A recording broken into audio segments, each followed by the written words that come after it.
vamos a tener la presencia de la doctora Miluska Rosas Barturén. El tema que va a exponer es impactos de la variabilidad climática en las centrales hidroeléctricas en la costa peruana.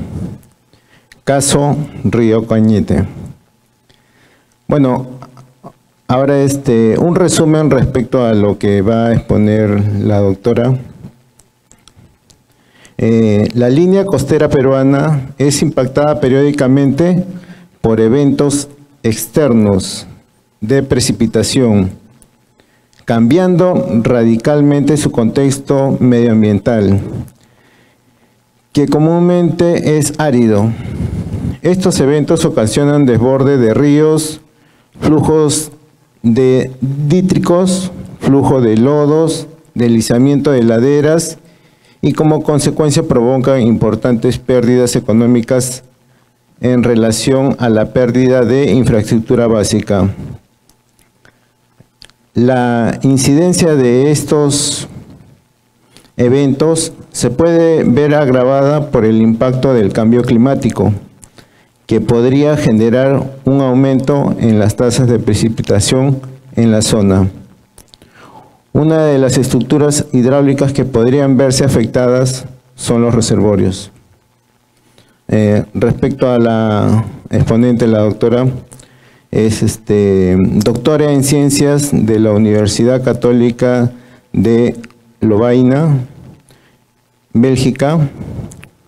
Como parte del staff de investigadores del Earth in Life Institute, los trabajos de la doctora se centran en procesos erosivos y de transporte de sedimentos de los Andes peruanos, además de identificar la relación que existe con los parámetros climáticos y medioambientales de la región. Recientemente ha colaborado con DACEN en proyectos de infraestructura natural y servicios ecosistemáticos.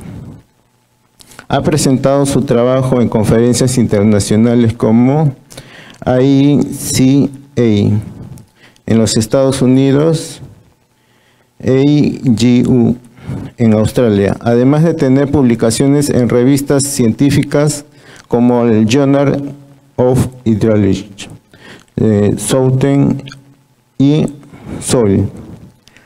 La doctora es ingeniera civil de la Universidad Nacional de Ingeniería y recibió su título de magíster de la Universidad Católica del Perú.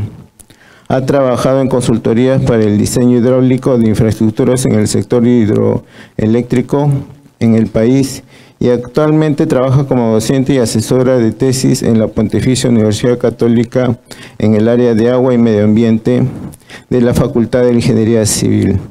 Bueno, demos un aplauso por la presencia de la doctora.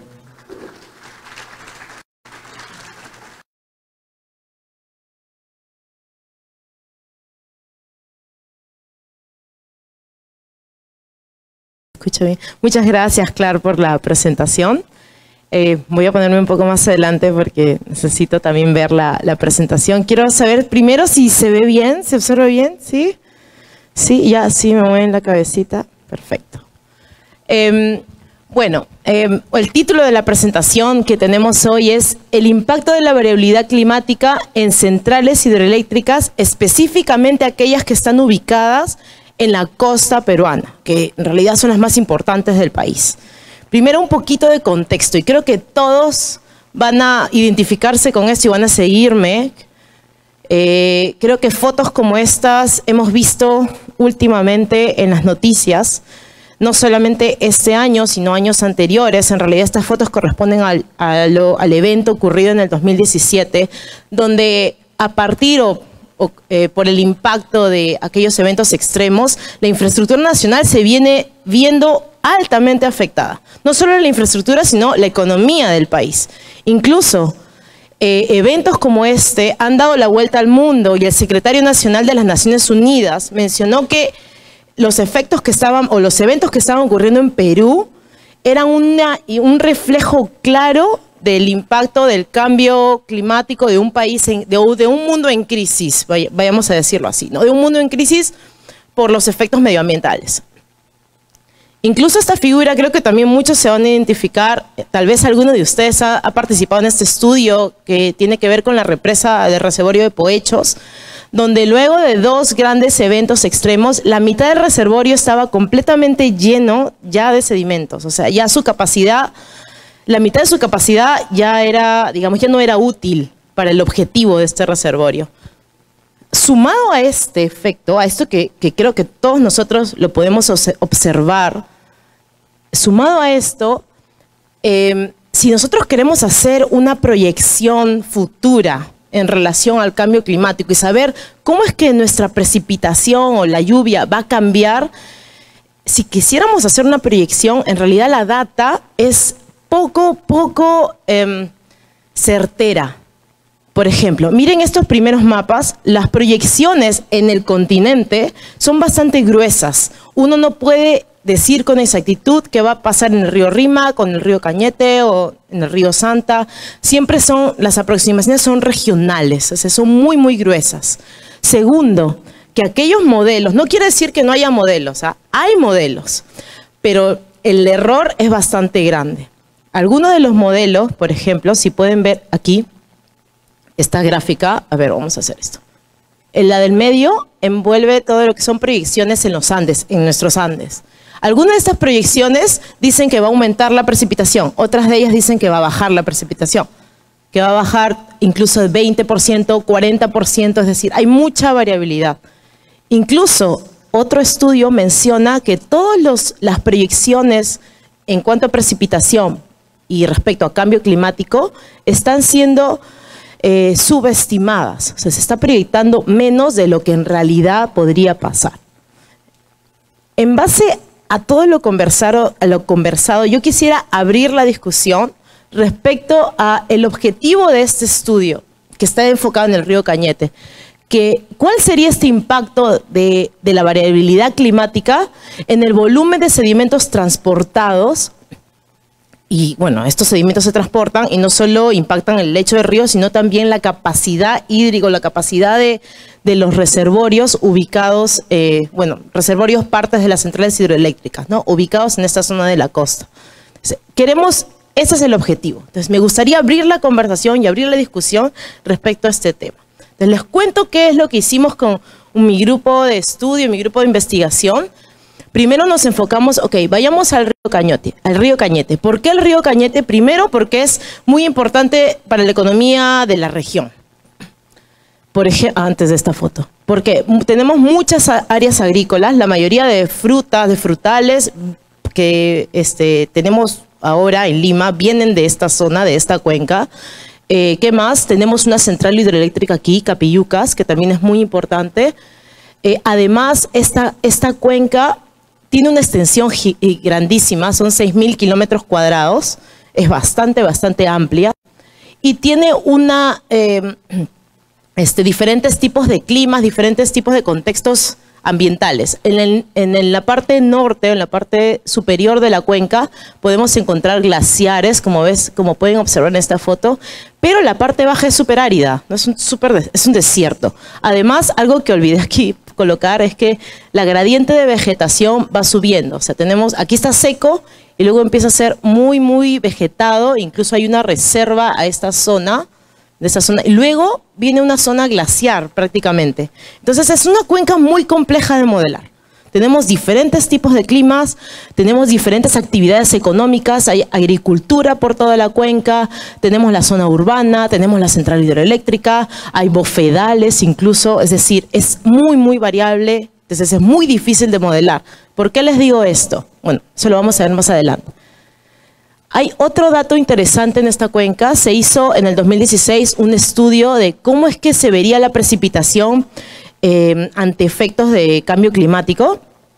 Y como ven acá, miren, algunos de los modelos proponen que la lluvia va a disminuir en todos estos porcentajes, diferentes porcentajes para cada escenario. Y otro modelo dice que la lluvia va a aumentar. O sea, no hay mucha coherencia. Es por la escasez de información, la escasez de datos en nuestra zona. Y este estudio fue hecho para Cañete. Entonces, al tener esta alta variabilidad climática, esta variabilidad climática podría causar muchos efectos en la tasa de sedimentos. Estas son fotos de la misma cuenca, donde vemos aquí alguna erosión en canales, erosión laminar, erosión en cárcavas por aquí.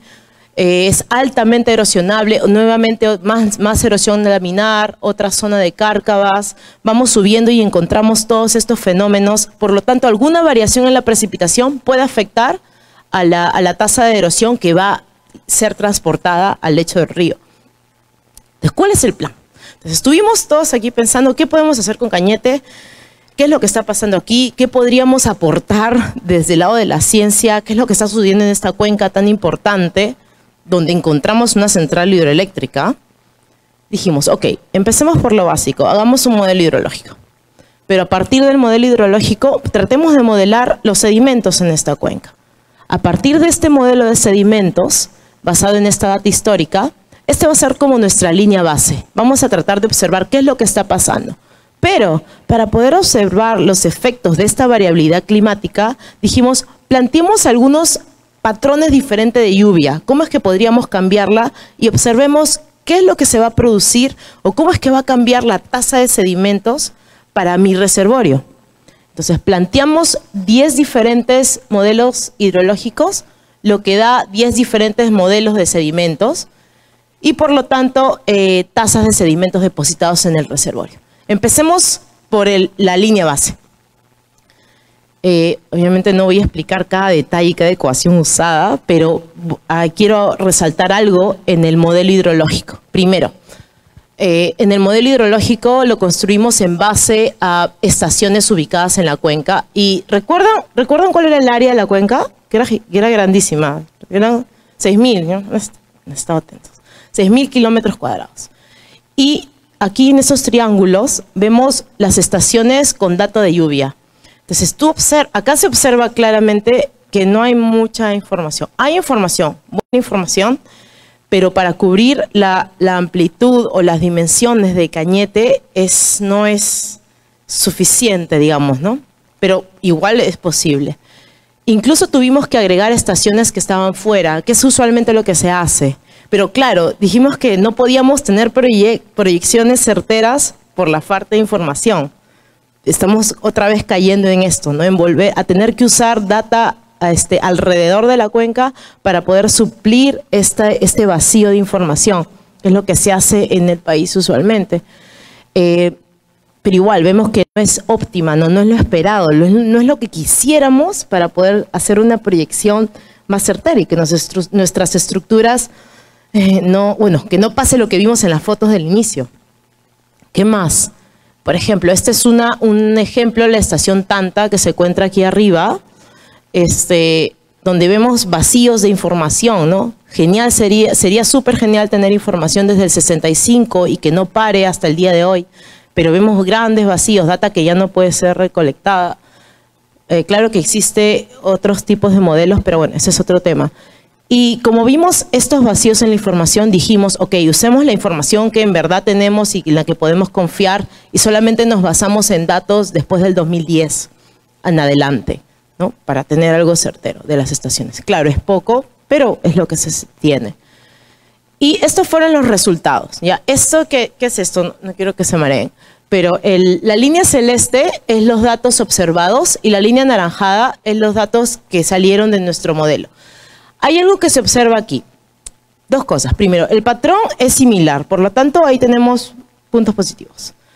Pero si te das cuenta o si nos damos cuenta, los picos no están siendo muy bien modelados. O sea, están ahí, pero no exactamente. Por eso es que tenemos estos valores. Un Nash de mayor a 0, por lo menos es un Nash mayor a 0,5 y un R cuadrado igual, mayor a 0,5, lo cual es aceptable, es óptimo para un diseño, pero es un poco preocupante que los picos no lleguen a ser modelados, pero es aceptable para los objetivos que buscamos, ¿no? No buscamos representar una lluvia, sino cuánto se va a acumular de sedimentos en el año o en un periodo largo. Por lo tanto, para ese objetivo sí podemos seguir adelante en el diseño. Continuamos. Algo un poco acerca de del modelo de sedimentos. Bueno, solamente menciono algunos de los modelos que usamos, la función de transporte y la función de clasificación. Teníamos datos de granulometría y el dato interesante aquí, interesante y también curioso, es que teníamos datos de sedimentos solamente en este punto, solo en un punto. ¿Recuerden el tamaño? 6.000, ¿no?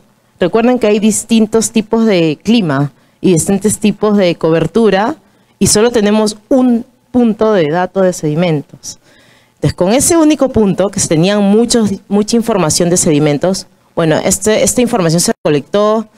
Bueno, tuvimos por ahí una comunicación con CELEPSA, que es quien se encarga de esta central hidroeléctrica, y claro, ellos recolectaron info porque tenían que construir su reservorio. Pero si no, no hay info de sedimentos en esta cuenca. Uy, se fue. Sí. Ahora, como solamente había un punto, algo que hicimos fue, ok, vamos a organizar viajes de campo. Y durante solamente una temporada de lluvia, aquí está, sobre una temporada de lluvia, organizamos estos viajes de campo y fuimos a recolectar datos de sedimentos. Aquí está. En estos 3 puntos, uno aquí, aquí y aquí, ¿no? Para poder completar nuestra data. Fue todo un trabajo conjunto, incluso un trabajo con ayuda de la población, porque necesitamos recolectar esta información diaria y yo no puedo multiplicarme en 3, entonces necesitaba mucha ayuda de la gente aledaña y le indicaba cómo recoger mi muestra y luego llevamos todas estas muestras al laboratorio. Fue una data muy útil, todo está libre, acceso libre, si alguien quiere acceso, o sea, lo puedo compartir de verdad. ¿Y por qué necesitamos esta data? Porque necesitamos construir esta curva.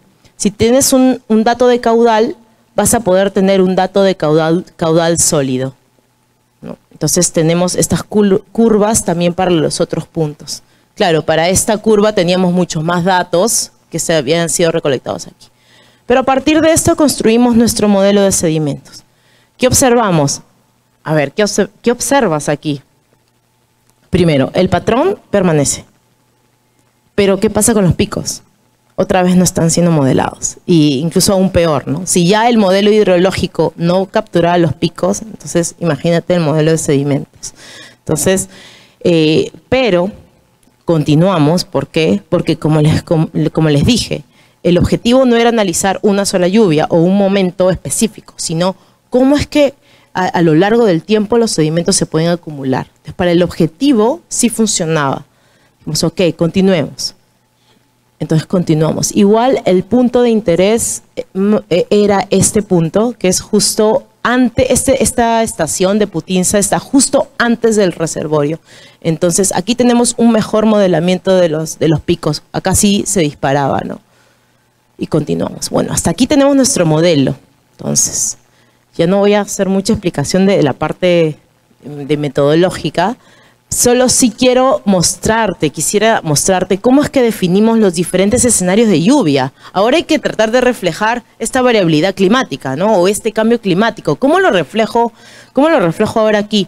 Entonces, lo que hicimos fue definir o proponer 10 diferentes escenarios. Primero, cambiamos la lluvia. Ok. Tenemos modelos que dicen que va a disminuir la lluvia y modelos que va a aumentar la lluvia. Propusimos estos valores, 5, 8, 10, 15, basado en estudios anteriores, sacamos promedios. Ok, vamos a proponer, ¿qué pasa si aumenta la lluvia en 10%? ¿Qué pasa si aumenta en 15%, en 8%? Pero no solo aumentamos la lluvia, sino cambiamos el patrón. ¿Cómo, Miluja? ¿Cómo que cambiamos el patrón? Te lo explico. Cambiamos el patrón así. Primero, podríamos decir que la lluvia cambia de manera uniforme. O decir que la lluvia solamente cambia en picos, o sea, en lluvia. O sea, es diferente decir que aumenta un 5% y cada día aumenta un 5%, ¿no? Día 1, día 2, día 3, día 4. Entonces, todo aumenta de manera uniforme. Y es muy distinto decir que toda esa lluvia que aumenta solamente viene en un día. ¿Sí? No sé si me entiendes. Lo que está cambiando es la intensidad. Entonces, podemos tener el mismo aumento, pero en 2 diferentes patrones. Entonces, por eso es que tenemos 10 diferentes patrones. Bueno, este es un ejemplo, simplemente. Recuerden esto, siempre el rojo va a ser el patrón B, el patrón de picos, y el azul siempre va a ser el patrón A, el patrón que es uniforme. Entonces, por ejemplo, acá hay un pico, obviamente el rojo va a ser mayor que el azul, pero aquí cuando hay menor lluvia o es una temporada baja, el azul va a ser mayor que el rojo. O sea, el pico siempre va a ser más alto en picos. O sea, el rojo va a ser más alto siempre en los picos. Y estos fueron los resultados que obtuvimos. A ver, esta gráfica representa el cambio de la lluvia, el cambio de la lluvia versus el volumen de sedimentos depositados. Si no cambia la lluvia, está aquí, cuando la lluvia no ha cambiado, normal, tenemos unos 200.000 toneladas de sedimentos atrapados en Capillucas, en el reservorio. Si aumentamos 5% y seguimos el patrón A, recuerden que el patrón A es cuando la lluvia cambió de manera uniforme, tenemos una relación que tiene una forma exponencial, ¿no? Aumento más, bueno, sube un poco más el volumen de sedimentos. Si aumento 15%, llega a casi 350, vamos a decir. Pero si tengo este mismo aumento, pero en el patrón B, donde solo la lluvia ha sido afectada en los picos, vemos cómo aumenta hasta más de 500.000 toneladas. Es decir, es casi el doble. Es la misma cantidad de lluvia, pero el patrón es distinto. Es decir, que el patrón está jugando un papel importante. O sea, no solo es el aumento de lluvia, sino cuándo va a venir. O sea, qué tan variable va a ser esa lluvia. Y es lo que vimos. Y esto, si es que no se tiene un cuidado correcto de nuestros reservorios, si no hay un programa o un cronograma de limpieza del reservorio, si no se limpia, la vida útil obviamente se va a ver afectada en los próximos años. En este caso, para Capillucas en especial, veíamos que iba a tener nuestro modelo una vida útil de casi 20 años, pero al aumentar la lluvia, por ejemplo, en el modelo A, recuerda que el A es uniforme, en el peor de los casos, un aumento de lluvia de 15% se disminuía a 10%. Y si era en el modelo rojo, que es el patrón B, disminuía a 7%. Entonces se ve altamente afectado. Entonces quiero dejarte con esto, que es lo último, ¿no? Que primero existe una relación positiva entre el cambio de lluvia y el volumen de sedimentos acumulados en los reservorios, en un reservorio. Segundo, que el patrón de lluvia es importante. No solo cuánto aumenta, sino cómo aumenta. Las dos cosas son importantes. Y por último, algo más que es necesario tener siempre data, información, los nuevos modelos que se están haciendo, hay que tratar de usarlos, de calibrarlos, de mejorarlos, para no tener estos vacíos de información. Y por último, la colmatación podría impactar seriamente la economía regional si no se toman estas medidas preventivas. Mucha del agua que consumimos, ya que vivimos en esta región desértica, vienen de estos reservorios. Así como Capillucas en Cañete, hay distintos reservorios a lo largo de la costa peruana. Y que es una zona que, porque es árida y porque no llueve, se ha dejado de lado. Entonces, donde nosotros necesitamos tomar mucha más atención en esta zona como investigadores y como profesionales. Y muchos de estos resultados están publicados en este paper. Acá pueden escanearme o pueden luego pedirlo, no hay ningún problema. Y si tienen algunas preguntas, comentarios, sugerencias, tal vez quejas, no sé, estoy atenta a ello. Gracias.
Al inicio usted mencionaba una variabilidad positiva y negativa, que eso no generaba prácticamente una seguridad.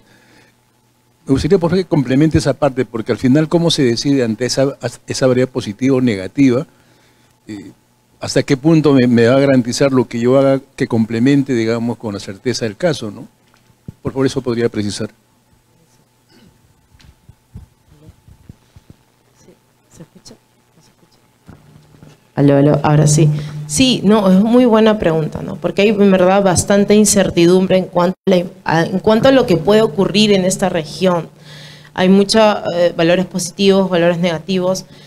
En realidad, de verdad es muy difícil definir un valor. Yo diseñaría para un aumento de lluvia, ¿no? Para, digamos, el peor de los casos. Pero tampoco uno puede excederse y hacer, digamos, megaestructuras o algo porque ya sobreestimas.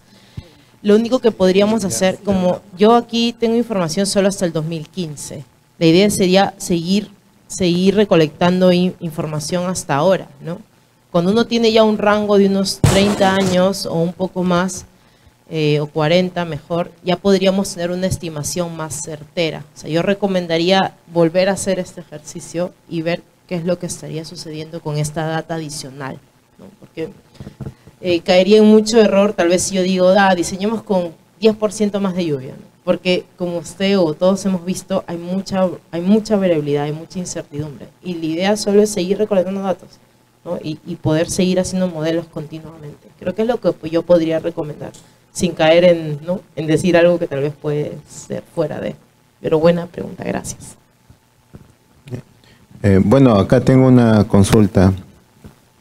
¿Hay un programa de descolmatación para RIMAC Chillón? Que sí existe un programa de... Esto sí, de verdad no lo tengo entendido. Algo que sí sé acerca del río Rímac es que se está haciendo o se está planteando un programa de ordenamiento del río Rímac. Eso sí lo sé. No sé, todavía no empieza a realizarse, pero sé que está en proyecto. Tanto todo lo que son los márgenes de río, faja marginal, y no solo cuenca baja, sino cuenca baja, media, alta. No es un programa completo que se sigue ahí estudiando, pero todavía no empieza, es lo que sé. Después no sé más. Bueno, una consulta adicional. ¿Va a haber otra campaña? ¿Se va a calibrar el modelo? ¿Hay algo más sobre la investigación que realizaste? En Cañete es posible que sí. Tenemos un proyecto en mente y todo es bueno, la idea es que se siga financiando investigación, ¿no? Porque esto es investigación.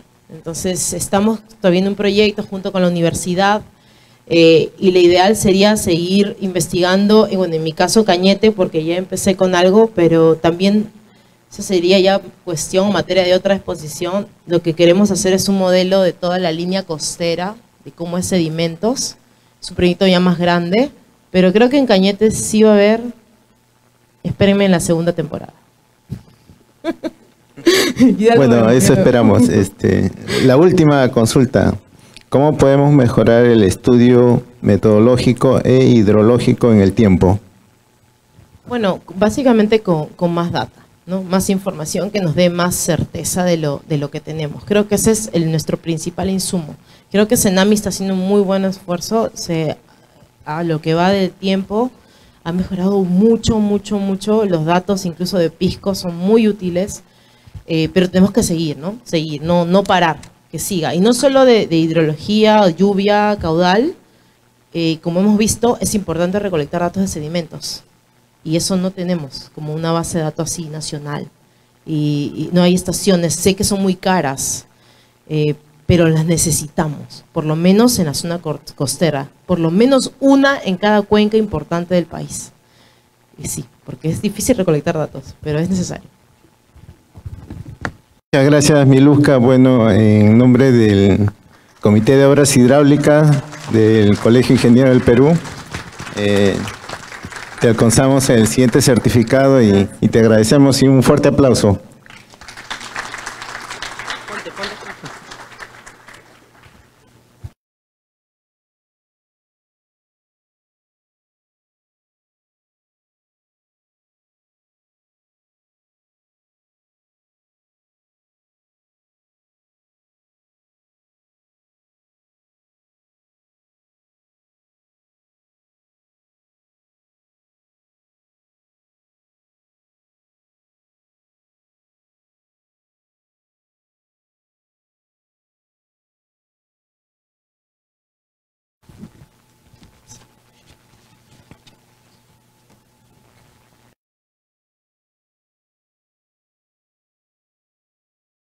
Soy el ingeniero Eduardo Segarra y tengo el gusto de presentar a nuestro colega, el ingeniero Julio Kuroiwa Ceballos.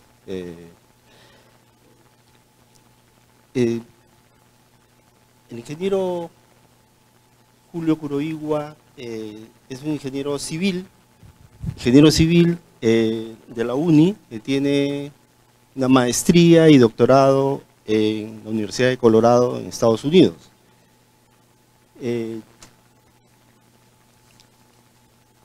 Se especializó en la ingeniería hidráulica y actualmente es docente principal en la Facultad de Ingeniería Civil de la UNI. Es investigador en el área de hidráulica y recursos hídricos en el Laboratorio Nacional de Hidráulica, del cual ha sido su director hace pocos años que ya dejó el cargo, ¿no? Como profesional ha participado en estudios hidrológicos, en proyectos de diseño de obras hidráulicas de drenaje vial y control ambiental. Como consultor internacional ha estado en misiones de consultoría en El Salvador y Nicaragua en el área del drenaje vial. Es miembro de la American Society of Civil Engineers. También es miembro de la Asociación Internacional de Investigaciones Hidráulicas, más conocido como el IAHR. Instituciones en las que continuamente presenta resultados de investigaciones en congresos internacionales. Ha sido miembro del programa Agua de la Red de Academias Nacionales de Ciencias de las Américas y ha contribuido como autor de capítulos de libros que ha escrito esta institución. Actualmente es el coeditor de la revista Iberoamericana del Agua, editada por el IHR y el World Council of Civil Engineers. En junio del 2018 recibió la Orden de Ingeniería, que es el mayor reconocimiento que puede obtener un ingeniero colegiado por parte del Colegio de Ingenieros del Perú. Ha sido miembro de la directiva del Comité de la División Regional Latinoamericana del IHR entre los años 2018 y el 2022. Él va a tener a cargo la exposición cuyo nombre del tema es Geomorfología fluvial y su importancia en la vida de las obras hidráulicas. Lo invito al ingeniero Julio para que empiece su conferencia. Gracias.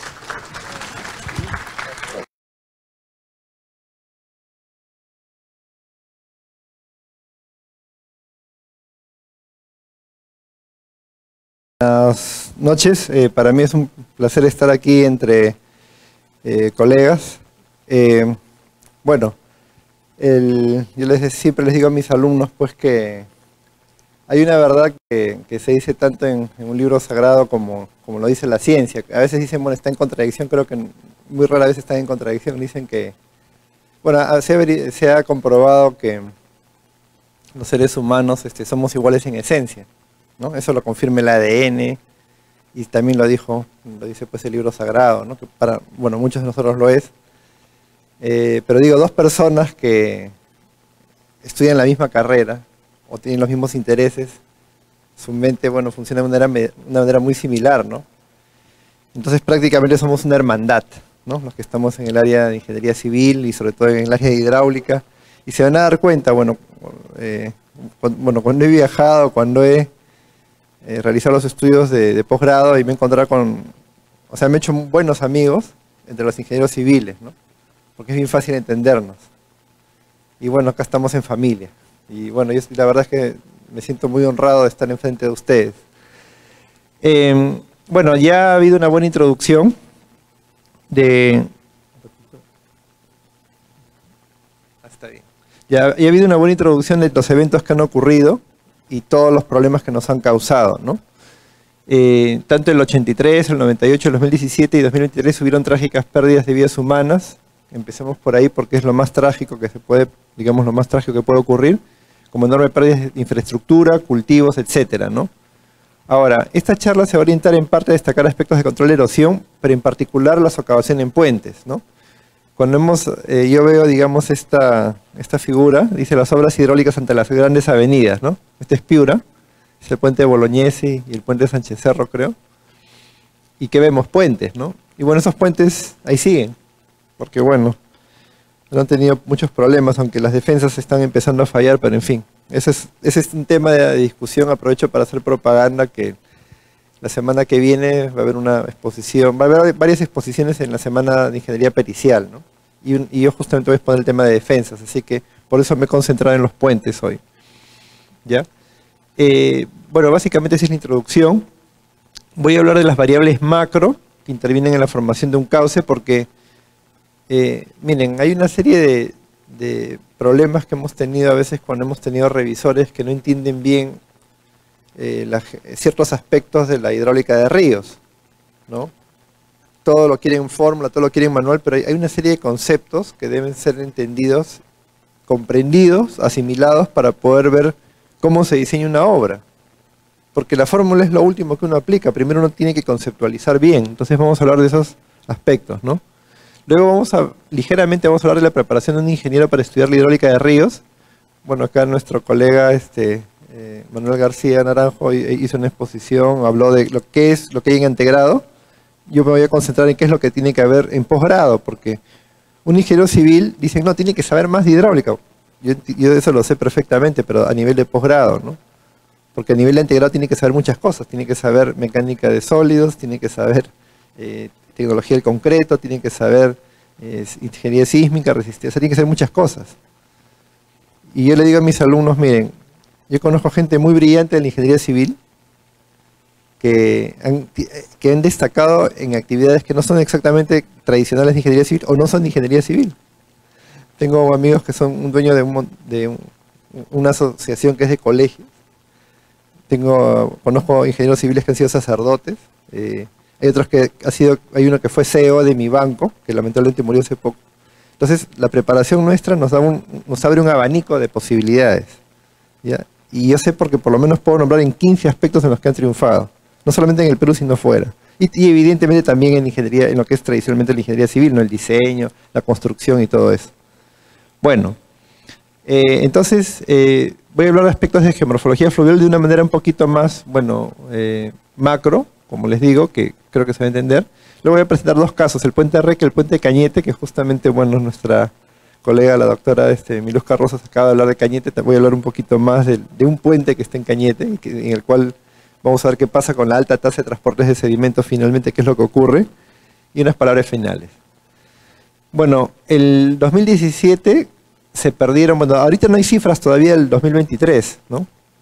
Pero el 2017 se perdieron, entre otras cosas, 4.391 kilómetros de carreteras y quedaron destruidos 489 puentes, de los cuales 139 se cayeron en el departamento de Lima, o sea, la región Lima Metropolitana y Lima Provincia. Y bueno, los procesos por ejemplo, este es el camino que pasa un caudal, ¿no?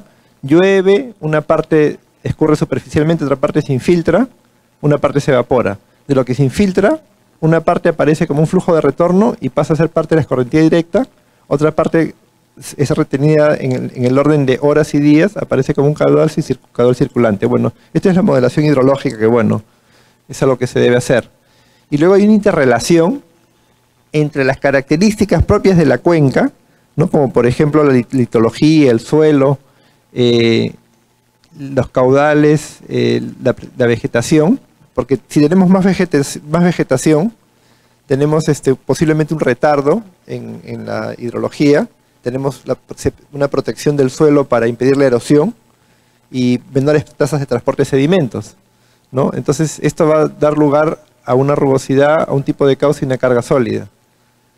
Entonces, bueno, y aparte, por ejemplo, si tenemos un suelo de repente muy duro, quizás la formación va a ser encañonada, pero ahí no vamos a tener problema de erosión. Pero en una zona donde el lecho es aluvial y está en la salida, por ejemplo, de una zona encañonada, tendremos pues posiblemente un cono de eyección aluvial, o bueno, depende de cómo se concentre el sedimento, ¿no? Y bueno, entonces tenemos que tener estas interrelaciones entre el clima, la geología, la vegetación, las características del suelo, pero básicamente mirar, ¿no? Cómo es el comportamiento, porque como, bueno, bien han dicho mis colegas, casi no hay mediciones de sedimentos, pero cualitativamente podemos ver qué es lo que pasa, en base a evidencias físicas que hay en el lugar. Y bueno, los regímenes de caudales también influyen, ¿no? Picos, en fin, todo eso influye en la formación del cauce. Ahora hablemos un poquito de la formación, ¿no?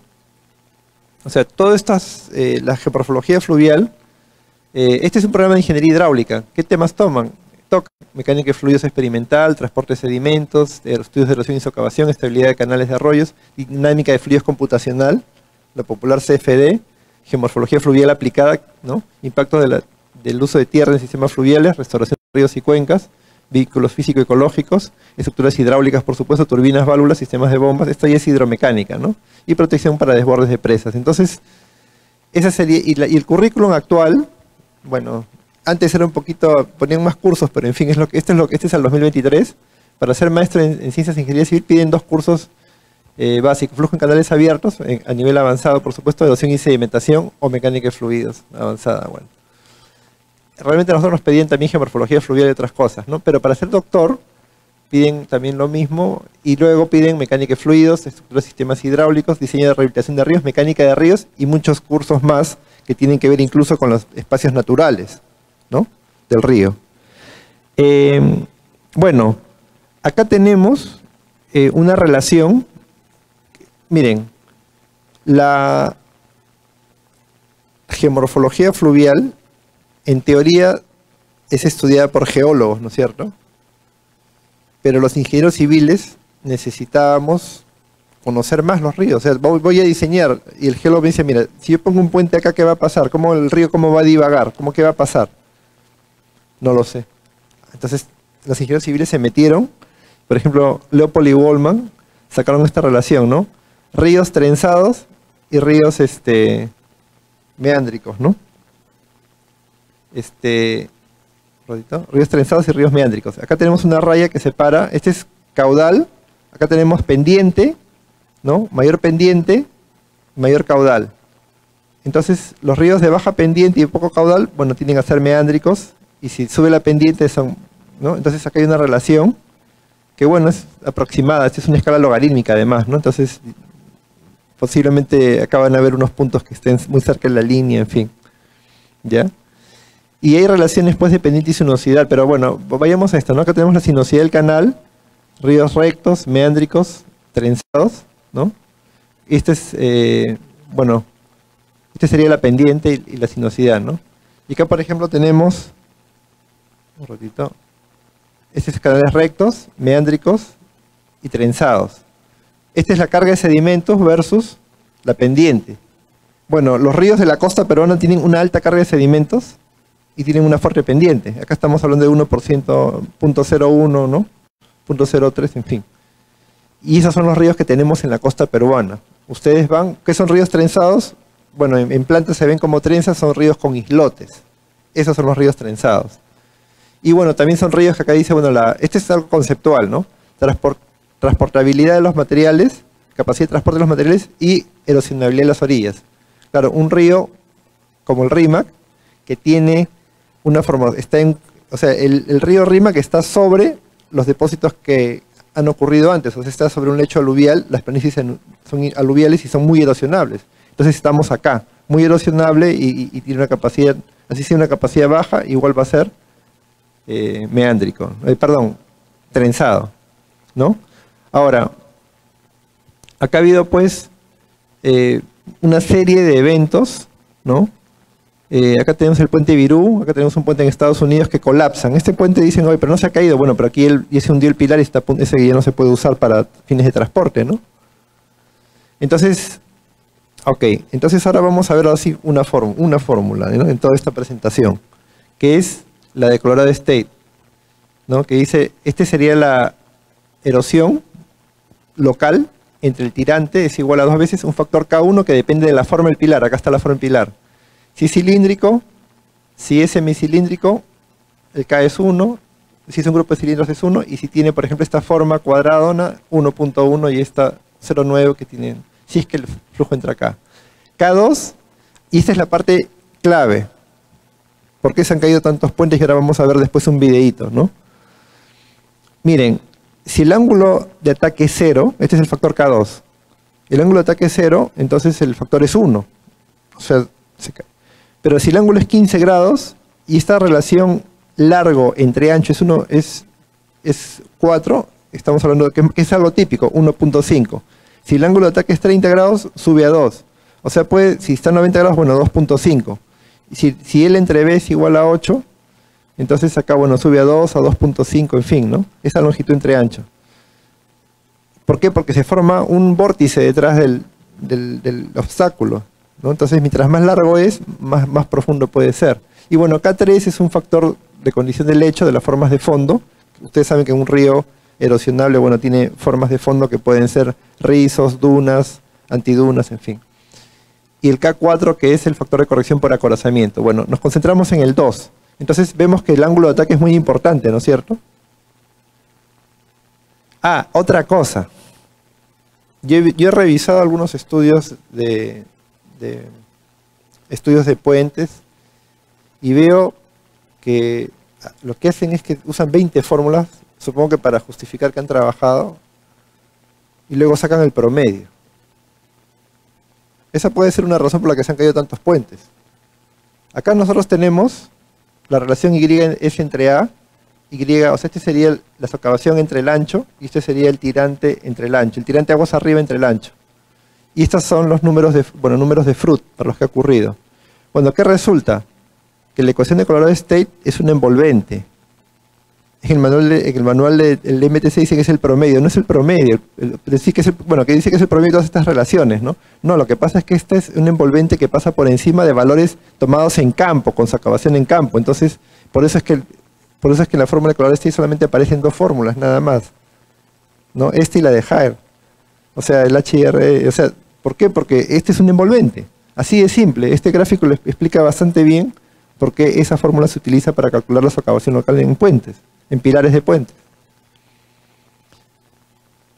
Bueno, entonces acá una de las tesis hechas por el ingeniero Cerda, Dino Cerda, versó sobre, se llamó algo así como ingeniería forense de las causas de caída del puente Requen, ¿no? Fue una tesis hecha en 2011. Y acá había una serie, sí, ingeniería forense es una reconstrucción, pues, de los hechos, ¿no? En base a evidencias físicas y también evidentemente revisar el expediente. Entonces acá tenemos, bueno, una disposición de rocas volteadas, esta es una adaptación, ¿no? Y acá, ¿qué pasa? Que acá hay un ángulo de ataque, que por estas defensas que se han hecho de esta manera, y también porque concentra el flujo, acá bueno, otra cosa más, que en esta fórmula está el número de Fruit. Y el número de Fruit, ¿qué cosa es? Bueno, ese sería el ancho entre el tirante y este es el número de Fruit. El número de Fruit es velocidad entre raíz de G por Y, ¿no? Entonces, mayor velocidad, entonces acá hay una concentración, ¿no? Parece que bueno, acá ha habido como una especie de invasión del cauce y hay mayor velocidad que la que había hace mucho tiempo, ¿no? Esta es la tesis del ingeniero Cerda, ¿no? Y bueno, él hizo la reconstrucción desde la parte hidrológica, bueno, en base a evidencias físicas, en base a testimonios incluso. Y bueno, uno de los temas era que esta defensa lo que hacía era atacar, pues, los pilares del puente en un ángulo muy alto, ¿no? Y bueno, acá está el modelo bidimensional, porque él corrió 2 modelos, el unidimensional y un bidimensional, el River 2D. Y bueno, esta es más o menos la dirección principal del flujo, ¿no? Entonces, ese es un motivo, bueno, el ángulo de incidencia. Pero ahora, acá hay ese es el puente Clarita. El puente Clarita está sobre la antigua Panamericana Sur, en el cruce con el río Cañete, ¿no? El río Cañete, cruza el río Cañete. Ustedes saben que ahora hay otro puente, que es el Henry Aramayo, que es el que actualmente se utiliza, ¿no? Como Panamericana Sur. Es un puente mucho más grande, de 240 metros, bueno. Este pilar está fallando. Ahora, bueno, este puente ya tiene bastantes años y digamos que está cerca de su vida útil, pero igual, cuando lo diseñaron para caudales mayores para el que habían diseñado, ¿no? Pero ustedes pueden ver que este pilar tiene, bueno, esta forma alargada, ¿no? Y tiene incluso hasta esto en punta, que se supone que tendría un K1 igual a 0,9, ¿no? Pero tiene esta forma que es prácticamente como un rectángulo, y bueno, acá tiene unas puntas, unos tajamares le llaman, ¿no? Bueno, este es un río Cañete, es de fuerte pendiente. En esta zona más o menos tiene una pendiente de 1.1%, aún cerca de la desembocadura. Y bueno, los caudales más o menos calculados para 10, 100 y 500 años son 625, 1064 y 1428, ¿no? O sea, para 100 años es más o menos 1000. Tiene una alta carga de sedimentos, y eso ustedes lo pueden ver incluso porque una evidencia son las deposiciones en forma de islotes. Ese es un río trenzado. Y, bueno, eso ya lo mencioné. Ahora, estábamos hablando que un factor de incidencia es el ángulo de ataque. Ahora, yo digo, ¿qué ángulo de ataque habrán, digamos, usado los colegas que diseñaron el puente? Porque acá dirían, bueno, si acá les ponemos unas defensas, orientamos el flujo para que pase recto, y de repente, bueno, pues máximo tendrá 15 grados, no sé. De verdad, eso no es lo que pasa. Miren, yo, bueno, en base a vistas, uno tiene cierta intuición, y yo lo que hice fue capturar, bueno, ahora con el Google Earth, que es una herramienta maravillosa, he capturado imágenes de los últimos 20 años del río Cañete, en el tramo donde está el puente. Y he generado, bueno, he pegado digamos, esas vistas desde el año 2003 hasta el año 2022, hasta el año pasado. Y miren qué es lo que pasa con el puente Cañete. Entonces, a ver, un ratito, lo que quiero hacer es, este video lo quiero, no sé si puedo, ya, creo que lo puedo hacer. Ajá, ahí. Ya, presten atención, por favor, porque acá quiero que vean. Este es el río Cañete, y miren cómo va variando el ángulo de, o sea, el ángulo de ataque aproximadamente pues sigue el ángulo de los islotes que se depositan frente al puente Cañete, ¿no? Y ustedes pueden ver cómo va cambiando, y miren la curva que da en esa parte, y acá también cómo va cambiando, ¿no? En diferentes posiciones, el ángulo de incidencia llega a ser casi, no llega a los 90 grados, pero digamos que llega a ser un ángulo muy alto, ¿no? Y como, miren, acá por ejemplo está atacando estos pilares que justamente son los que están fallando, ¿no? Entonces, el ángulo, pues, ¿cuál es el ángulo de incidencia? Hemos visto que puede ser hasta más de 45 grados. O sea, puede tener una socavación de repente, si habían calculado que era 1.5 ese factor, de repente era 2.5, o sea, era, no llega a ser el doble, pero si es 80% más, han calculado 5 metros y sale 6, le dan 6 metros y está en 7, el puente se va a caer, pues, ¿no? Bueno, entonces, claro, ahí tenemos, como digamos, como investigación aplicada, tenemos bastante para hacer, pero de por qué se cayeron los puentes, pero ¿cuál es una manera de evitar? Miren, cuando en los ríos trenzados, sabiendo algo de geomorfología, no mucho porque no soy geólogo, pero sabiendo algo de geomorfología y sabiendo que en los ríos trenzados ocurren estas deposiciones enfrente de los puentes, entonces ¿cuál podría ser una solución práctica? Bueno, que los puentes, este es un puente en El Salvador, ¿ya? Y acá en el Perú también hay bastantes puentes que tienen esta forma cilíndrica, hay bastantes, hay en Tumbes, en un montón de sitios hay estos puentes. Entonces simplemente, ante esa incertidumbre que hay del ángulo de ataque, esa es una incertidumbre que no se genera de la hidrología, se genera de la geomorfología del cauce, ¿no? Entonces yo diría, bueno, en la medida de lo posible, diseñenlo pues como cilindros, ¿no? Como grupo de cilindros. Entonces el ángulo de ataque siempre va a ser 0. Entonces vamos a reducir la incertidumbre con respecto al diseño de socavación en puentes. Bueno, entonces en esta charla hemos discutido la relación entre la geomorfología fluvial como un factor que se debe tomar en cuenta, ¿no? Y hemos visto que también un ingeniero tiene que ir a campo, tiene que ver cómo es, y tiene que interpretar y decir, bueno, este es un río trenzado, los islotes se van a depositar de manera, no exactamente aleatoria, pero va a generar una incertidumbre. Entonces yo digo, en un río de la costa de fuerte pendiente, donde yo sé que los islotes se van a depositar a un lado y al otro, y va a cambiar mi ángulo de ataque, es mejor pues diseñar con pilares de forma cilíndrica, ¿no? En la medida de lo posible. Y eso, desde el punto de vista estructural, sí se puede hacer, es relativamente sencillo, ¿no? Pero, bueno. Entonces, en estos puentes pues trenzados, como les decía, la dirección de flujo puede cambiar considerablemente, puede ir más allá de lo que hemos esperado que ocurra, por más que le pongamos defensas para encauzar, pero en un río ancho, un río que tiene 200 metros, uno pues, esas líneas de corriente siguen unos cuantos metros, pero después hay cambios de dirección por estas deposiciones. Entonces, una manera de evitarlo es usar pues pilares de forma circular, de tal manera que hay una simetría perfecta, y eso evitaría pues problemas, ¿no? Y eso lo hemos recomendado, bueno, más de una vez, y eso los ha evitado problemas, ¿no? Que nos llamen para... Ok, bueno, ese es bueno, como este es un foro, quería presentar un tema que, bueno, pueda dar lugar a discusión, a preguntas, y ahí está mi correo electrónico, es jkuroiwa@uni.edu.p. Y bueno, no sé si tendrán alguna pregunta que, bueno, puedo responder a mis posibilidades, ¿no? Gracias.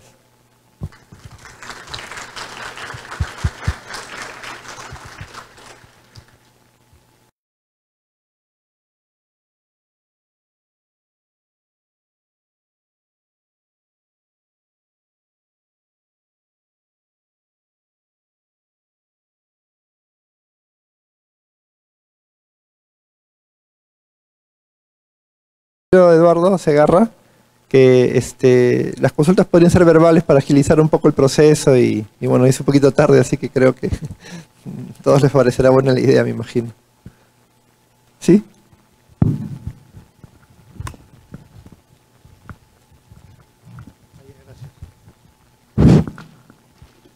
Ingeniero.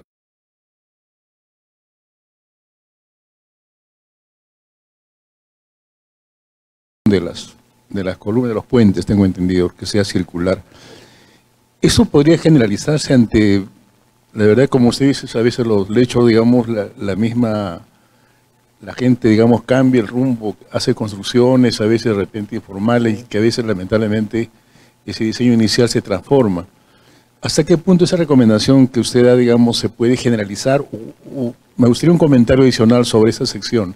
¿Hasta qué margen o porcentaje? No sé. Lo que pasa es que la sección circular tiene una simetría perfecta. Entonces, cualquier cambio que hagan los pobladores o que haya de repente extracción de material, eso también puede ser una variable, o que construyan una defensa que a veces desvía el ángulo, que es como la defensa que vimos pues, en Enrique. Enrique construye una defensa y lo que hace es orientar el flujo hacia un pilar, ¿no? Y digamos, el ángulo pues es desviado, ¿no? Entonces, yo diría que si tenemos una zona curva o si tenemos una zona donde hay esta geomorfología, ¿no? Este trazado en plana trenzado, creo que la recomendación en general va a ser buena. Ahora, en zonas de la selva, estoy hablando, por ejemplo, ahorita, acordándome del puente Tonchiman, ¿no? Hace muchos años lo visitamos. Ese puente estuvo en servicio mucho tiempo y no estoy seguro si lo han reemplazado. Más o menos medía 45 o 50 metros y tenía 2 apoyos de pilares. En ese caso, yo recomendaría, o sea, por ejemplo para la selva, ¿no? Yo recomendaría que no le pongan pilares, que simplemente hagan un post tensado que sí va a dar para 45 metros, no podría. ¿Por qué? Porque yo he visto con mis propios ojos que los pilares, o sea, cae una ramita, luego otra ramita y se empieza a formar como un nido, ¿no? Y luego, bueno, yo he visto que más o menos el puente de Tonchiman estaba bloqueado en un 30%. Pero hay fotos que me mandaron unos colegas que habían estado trabajando en la supervisión, donde hasta el 80% del puente estaba lleno de... Entonces, en ese caso yo diría, ¿sabes qué? Como hay la palizada, hay una carga de palizada, y esto es basándose en la realidad, esa ya no es geomorfología, eso ya es prácticamente la erosión aguas arriba de la cuenca, que bueno, se erosionan los bordes y caen los árboles y la palizada los arrastra. Y diría, ¿sabes qué? Ahí no pongan pilares, pongan un postensado, bueno, eso ya tendría que ver el estructural, no yo, y no le pongan pilares porque va a atrapar palizada y el agua se va a salir por todos lados y va a generar problemas a la población. Eso ocurre pues en Rioja. Rioja está al costado del puente Tonchima, ¿no? Sí, yo estoy para hablar bastante, pero bueno, quería concentrarme en un punto, ¿no? Gracias por su pregunta, o sea, me ha permitido hablar un poquito más. Acá hay una pregunta.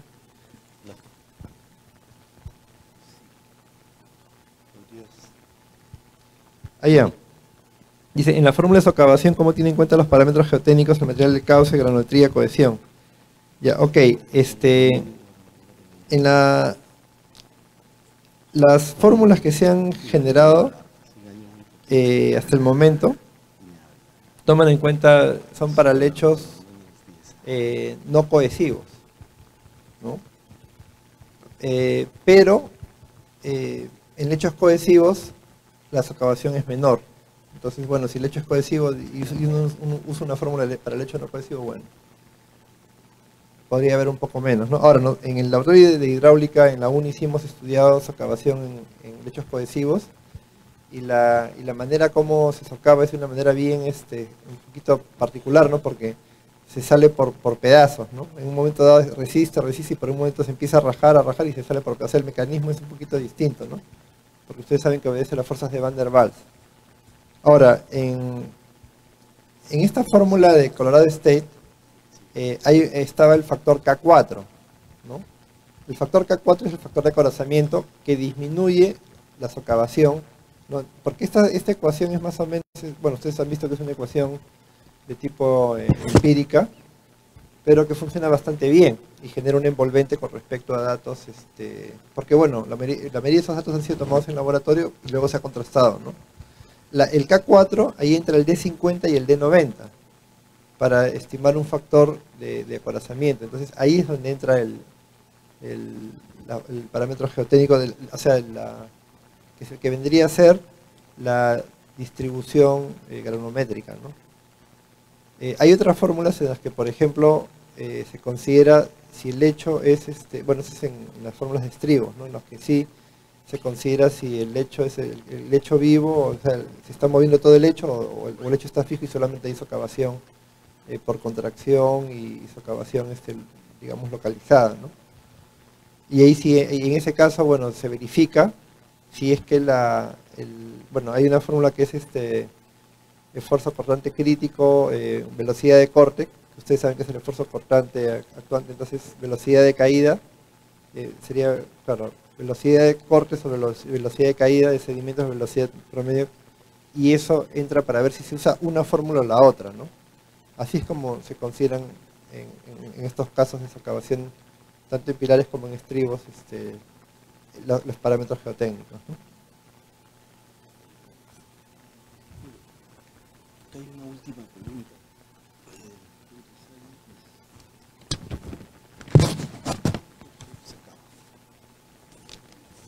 Dice, ¿cuántos años como mínimo es recomendable medir el ángulo de incidencia o basta con tomar registros mensuales? Bueno,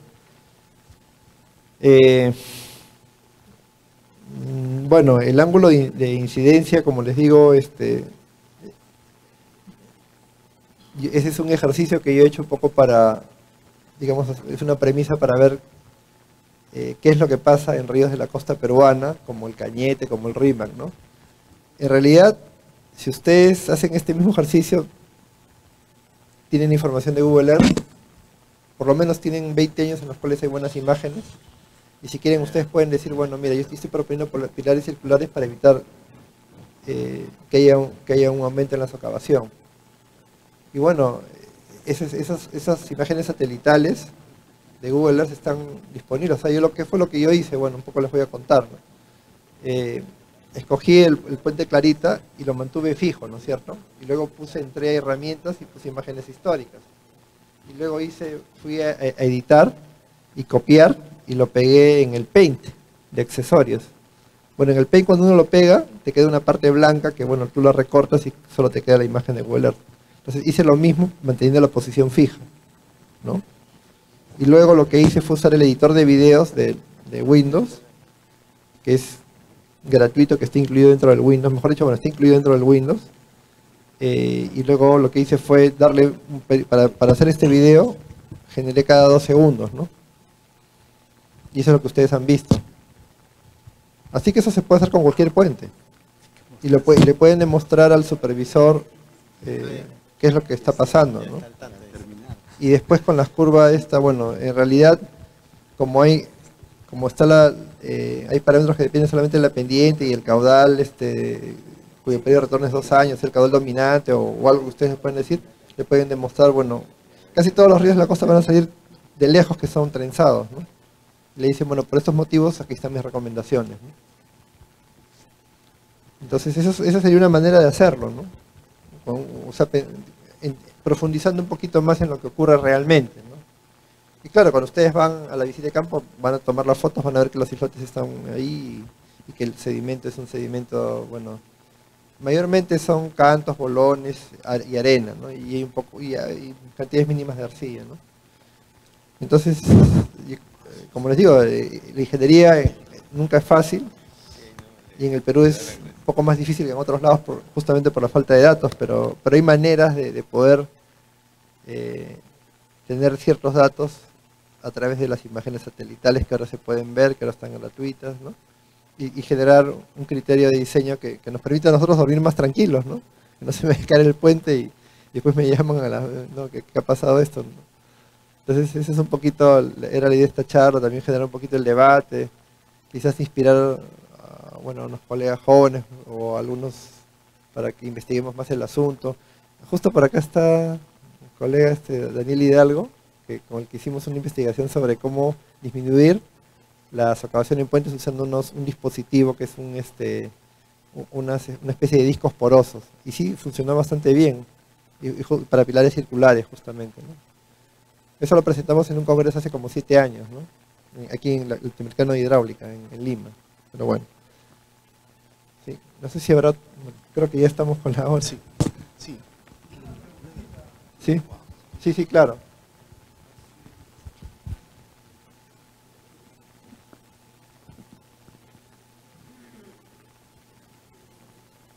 Buenas noches. Buenas noches. Sí. Una sorpresa por el apellido Julio Kuroiwa, porque yo estudié y soy compañero de Julio Kuroiwa, pero en japonés, ¿no? Hicimos el trabajo de batimetría en 1975-1977, ¿no? Por el estudio de Surames. Por eso dije que ha revivido Julio, ¿no? Bueno, la pregunta es la siguiente. Bueno, mi padre de alguna manera vive en mí, ¿no? Porque tengo para empezar tengo su ADN y también tengo sus enseñanzas, así que de alguna manera, digamos que parte de él, claro, también tengo el de mi madre, por supuesto, que también aportó muchísimo. Bueno, exacto. Mira, lo concreto de la pregunta. Vengo del norte, donde el alcalde es un lego en ingeniería, pero ve su preocupación por su pueblo. Y el sinónimo de 3 cosas: sustentación, anclaje y apoyo de un puente. ¿Qué recomendarías, no, para poder llevarle ese mensaje? Porque el alcalde se preocupa, pide, pero no sabe qué pedir. ¿Qué recomendaciones darías en ese aspecto para cuidar el puente? Bueno, yo soy ingeniero hidráulico, soy ingeniero civil. La ingeniería civil es tan grande que uno no puede abarcar todas las áreas, ¿no? Pero ¿qué cosa es lo que hacemos nosotros? Nosotros damos la recomendación hasta dónde se socava, ¿no? Y decimos, bueno, la socavación va a ser tanto, y el ingeniero estructural es y el geotécnico toman las medidas. Ahora, a veces me preguntan, oye, pero la socavación será altísima. Sí, pues le digo, el río lo han hecho más tan angosto que las velocidades salen altísimas y ya no se puede hacer nada porque hay gente que se ha puesto a vivir en las márgenes que entre comillas le han ganado al río, aunque después el río lo va a reclamar, ¿no? Entonces en esos casos, en zonas arenosas, bueno, para anclaje uno puede poner pilotes, porque los pilotes funcionan muy bien por fricción, ¿no es cierto? Entonces, y se ha hecho, en un estudio se puso pilotes, en otros se ha puesto caizones, ¿no? En ríos que tienen así, que tienen cantos y bolones, Y eso podría ser la cimentación, ¿no? O sea, el pilotaje funciona bastante bien si es que se sabe ejecutar bien y si es que las condiciones se prestan, ¿no? En ríos arenosos como los que hay en el norte, de hecho debería funcionar bien, ¿no?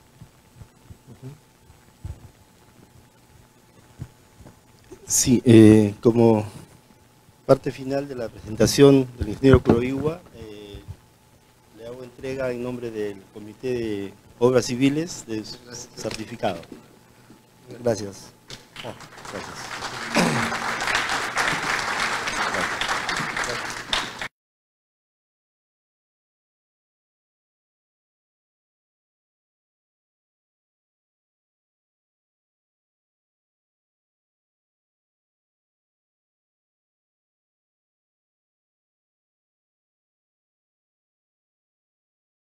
Taina de Lima, con el tema desempeño a largo plazo de gaviones en obras hidráulicas de mitigación. Quien la presenta es la ingeniera Lorena. Adelante.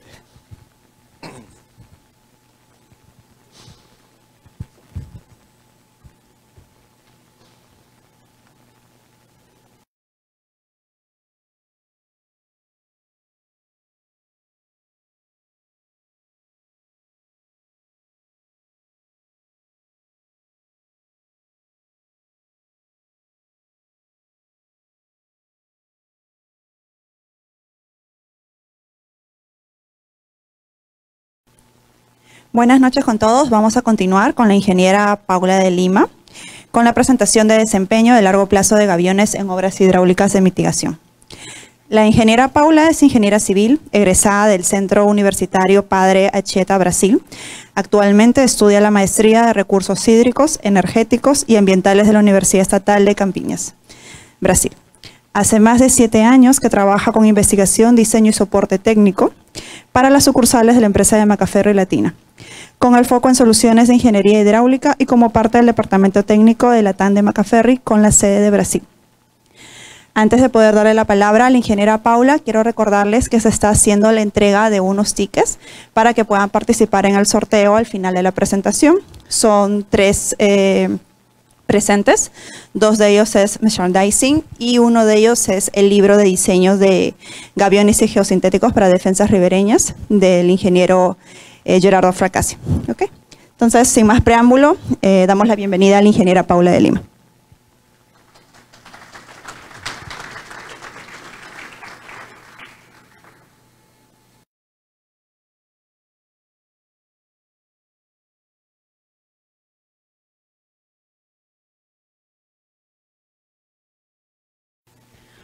Buenas noches con todos, un gusto saludarlos. Antes de hablar de desempeño de largo plazo, creo que es importante conocer lo que es y de dónde viene el concepto de gavión, ¿sí?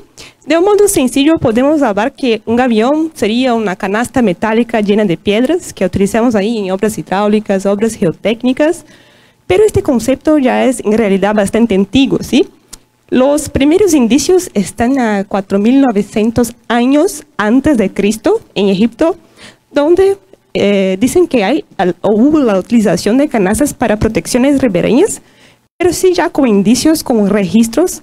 Tenemos acá en Perú, en 2627 años antes de Cristo, registros de aviones de fibras entretejidas llenas con piedras en la constitución de diques en el río Supe, para justamente protección contra inundaciones en la ciudad de Caral.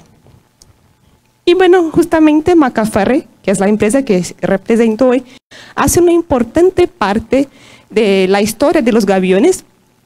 Macaferri es una multinacional italiana que está presente en todo el mundo, enfocada en soluciones geotécnicas, hidráulicas, ambientales, de caída de rocas, y tiene esta importante participación en la historia justamente porque hizo los primeros gaviones modernos, que son los gaviones metálicos, ¿sí? Esto porque en 1893 hubo una gran crecida en el río Reno, en Italia, y hubo la ruptura de un dique. Entonces se hizo la recomposición de este dique y la protección ribereña de este río con gaviones metálicos con este formato cilíndrico. Y bueno, mucha cosa cambió desde esta primera obra, que existe hace más de 130 años, donde una cosa que podemos ver es justamente la malla, ¿sí? La malla que nosotros utilizamos hoy ya no es esta malla de simple torsión, pero sí una malla de doble torsión, ¿sí? Bueno, la malla de simple torsión, cuando sufre una rotura, nosotros la perdemos y la estructura se puede como que deshacer. En cuanto que una malla de doble torsión, cuando sufre una rotura, esta rotura se queda puntual, además de aumentar la resistencia mecánica de la malla. Otra cosa que cambió fue justamente la forma. Los primeros gaviones metálicos modernos tenían forma cilíndrica, pero hoy ya tenemos otras formas. La forma más conocida es justamente el gavión tipo caja, aplicado mucho a contenciones de peso de gravedad, pero tenemos también el colchón Reno, que es un gavión en formato de colchón, utilizado principalmente para protección contra la erosión superficial. Y también tenemos el gavión tipo saco, que se puede coser, se puede llenar, izar y aplicar con la presencia de un tirante de agua. Y bueno, ahí ya podemos aplicarlos en varias obras hidráulicas de mitigación para control de erosión, control de inundación y también para control de caudal. Y bueno, ¿cómo entonces se queda el desempeño a largo plazo de los gaviones? Algunas cosas que pueden influenciar este desempeño de largo plazo es la vegetación espontánea, la agresividad atmosférica y la agresividad acuática. Y cuando hablamos de vegetación espontánea, estamos hablando de esta vegetación que se desarrolla naturalmente, generalmente en zonas más tropicales, zonas húmedas. Y bueno, los gaviones, porque están hechos de malla de doble torsión, y las piedras son elementos naturalmente permeables, ¿sí? Esta es una ventaja de los gaviones, ya que ellos hacen el alivio del empuje hidrostático de efectos de supresión, además también de permitir la comunicación del cauce de agua con la planicie. Y justamente porque tiene esta característica, también permite el crecimiento de vegetación a través de las piedras, ¿sí? Porque hay la deposición de sedimentos entre las piedras y con el tiempo hay el crecimiento de vegetación. Y esto se puede comprobar con varios registros que nosotros tenemos. Este, por ejemplo, es en Canadá, donde la diferencia entre las fotos es de 9 años. ¿Okay? Entonces, en la última foto ya no se puede ver el colchón porque fue tomado totalmente con la vegetación. Este ya es una foto de mi ciudad, en Brasil, de donde yo vengo, donde ya se puede ver una foto de 2014 y una de 2017, donde todo el fondo de la canalización también está tomado por vegetación. Bueno, y la vegetación puede influenciar en el gavión de varios modos, ¿sí? En su estabilidad geotécnica, coeficiente de rugosidad, estabilidad hidráulica y también la durabilidad. Del punto de vista de estabilidad geotécnica, tenemos que solamente mejora, ¿sí? Porque la vegetación como que consolida y ancla la solución aún más, distinto de una estructura con materiales rígidos, por ejemplo, que si nosotros miramos y vemos grietas, con vegetación puede ser un problema. Otro coeficiente que hunda es justamente el coeficiente de rugosidad. En cuanto con colchones y gaviones, estamos entre 0.02 y 0.03. Cuando hay el crecimiento de vegetación, podemos tener entre 0.03 hasta unos 0.16. Es claro que esto es muy variable según el tipo de vegetación que está creciendo a través del gavión. ¿Sí? Si es pasto, si es matorral, si es árboles, pero sí se influencia el coeficiente de rugosidad. Otro factor que la vegetación puede influenciar es la estabilidad hidráulica, ¿sí? Acá nosotros tenemos lo que es el comportamiento de los gaviones según la velocidad media del flujo, ¿sí? Aquí en el cuadrito superior, esto sería como una celda, ¿ok? Una celda de colchón, donde acá nosotros tenemos el fondo, los diafragmas, que son las pareditas del colchón, y acá nosotros tenemos lo que es la tapa y acá las piedras de llenado. Cuando el flujo alcanza una cierta velocidad, según las características de las piedras que están dentro, las piedras empiezan a moverse. Eso que nosotros llamamos de velocidad crítica del colchón, ¿okay? La velocidad crítica en que las piedras empiezan a moverse. Hasta un cierto límite se queda una capa residual de piedras que siguen protegiendo el fondo y la solución sigue trabajando. Esto hasta un cierto límite. ¿ok? Entonces, la velocidad crítica es cuando las piedras empiezan a moverse y la velocidad límite es el máximo que yo puedo dejar que ellas se muevan. Y bueno, ¿cuánto es esta velocidad crítica o esta velocidad límite? Ahí nosotros tenemos que ver cuál es el espesor de revestimiento. Entonces tenemos 17, 23 o 30 centímetros para los colchones. O entonces tenemos los gaviones tipo caja. Tenemos el uso granulométrico. Entonces vean que hay dos opciones de uso granulométrico. El diámetro medio de la piedra de llenado y acá la velocidad crítica y la velocidad límite. ¿Okay? Mirando los mayores valores, por ejemplo, el gavión tipo caja, podemos ver que hay una velocidad crítica de 6.4 metros sobre segundos o una velocidad límite de 8 metros sobre segundo. Bueno, ¿y cuando hay la vegetación? Cuando hay la vegetación, los vacíos de entre las piedras van a llenarse con esta vegetación, entonces la tendencia es que las piedras se queden aún más trabadas, o sea, la estabilidad hidráulica también va a mejorar. Y cuanto al último criterio, que sería la durabilidad, también podemos decir que la vegetación va a aumentar la durabilidad de la estructura. Sí, eso se queda muy claro justamente con esta primera obra de gaviones modernos, los gaviones metálicos, que hace más de 130 años que continúa, que sigue ahí. ¿Okay? Y la malla era una malla mucho más simple, con mucho menos recursos que nosotros tenemos hoy. Entonces la vegetación sí puede traer una mayor durabilidad a los gaviones. Bueno, y los otros factores que pueden influenciar el desempeño: la agresividad atmosférica y la agresividad acuática. Cuando nosotros hablamos de gaviones tipo caja, especialmente cuando están aplicados en obras de muro de contención, se queda muy clara la necesidad de este gavión tener una buena resistencia mecánica, ¿sí? Porque el gavión en su cara frontal, como no está confinada, está sufriendo una presión horizontal. Entonces, esto se queda claro, el gavión tiene que tener una buena resistencia mecánica. Y el colchón reno, que es solamente un revestimiento. También, porque el colchón reno, principalmente su tapa, es responsable por confinar las piedras de llenado y es lo que da la resistencia hidráulica de los colchones. Eso es lo que nos permite el colchón reno, por ejemplo, tener mitad o menos del diámetro medio en relación al rocado de piedras sueltas. Entonces, la malla metálica tiene mucha importancia, cualquier que sea el tipo de gavión. Por eso que los gaviones están hechos todos del mismo tipo de malla, con un alambre de acero de bajo contenido de carbono. Este alambre es un alambre que es fácil de doblar para poder hacer la malla y también es lo que da la resistencia mecánica que necesita la malla, que nos permite hacer obras de grandes dimensiones. Pero así como todos los metales, este acero de bajo contenido de carbono está sujeto a un proceso de corrosión. Hablando de un modo muy sencillo, muy simplificado, por qué ocurre este proceso de corrosión en los metales, tenemos este dibujito donde, por ejemplo, tenemos el minerio de hierro, que es la materia prima, y el carbón que nosotros utilizamos para tener altas temperaturas. Entonces, durante el proceso de confección del metal, hay un gran consumo de energía. ¿Okay? Entonces, vamos de baja para alta energía.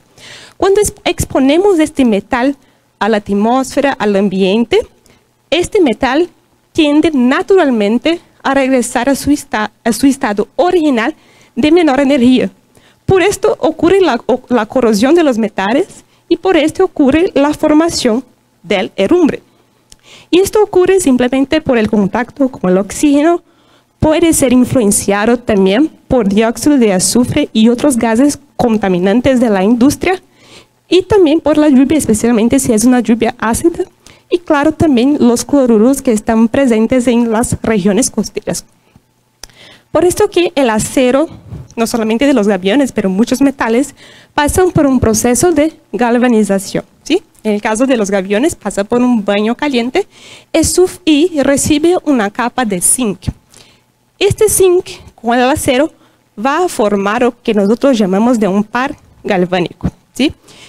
Entonces, este zinc va a trabajar como un ánodo de sacrificio. El zinc es uno de los metales comerciales que tiene mayor potencial de corrosión. Entonces, una vez que el zinc sufre la corrosión, el acero, que es el material que da la resistencia mecánica del material, no sufre. Por eso que el zinc es un ánodo de sacrificio. En Latinoamérica, los principales recubrimientos metálicos de alambre de gaviones utilizados es el zinc puro, nada más, y también el zinc aluminio, sea en un porcentaje de 5% de aluminio o 10% de aluminio. ¿Y por qué se utiliza también el aluminio? El aluminio trabaja como una barrera de pasivación, o sea, su mecanismo es distinto del zinc. Cuando el aluminio sufre la corrosión, forma como si fuera una capa impermeable de protección del alambre. Entonces, cuando nos preguntan si da igual un gavión de zinc únicamente y un de zinc aluminio, la respuesta es por supuesto que no, ¿sí? Acá tenemos un mecanismo de protección, acá tenemos dos mecanismos de protección.